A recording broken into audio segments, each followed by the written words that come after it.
أعوذ بالله من الشيطان الرجيم. بسم الله الرحمن الرحيم. يا أيها الذين آمنوا كتب عليكم الصيام كما كتب على الذين من قبلكم لعلكم تتقون. أياما معدودات،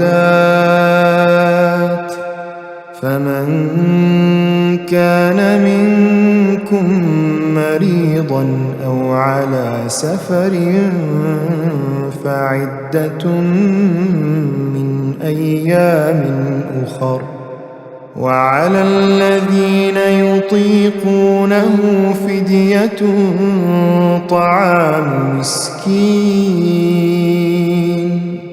فمن تطوع خيرا فهو خير له، وأن تصوموا خير لكم إن كنتم تعلمون.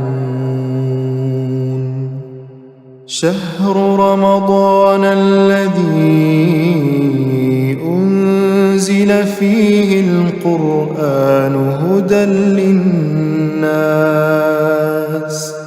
هدى للناس وبينات من الهدى والفرقان،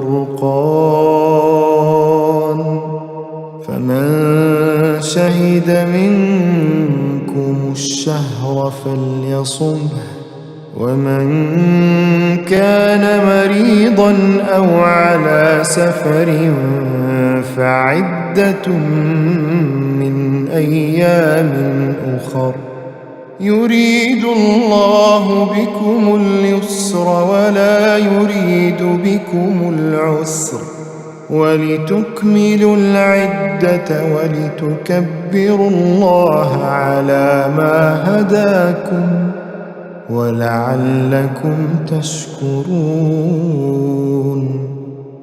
وإذا سألك عبادي عني فإني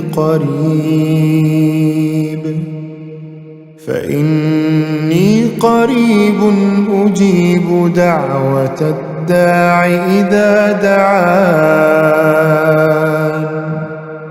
فليستجيبوا لي وليؤمنوا بي لعلهم يرشدون.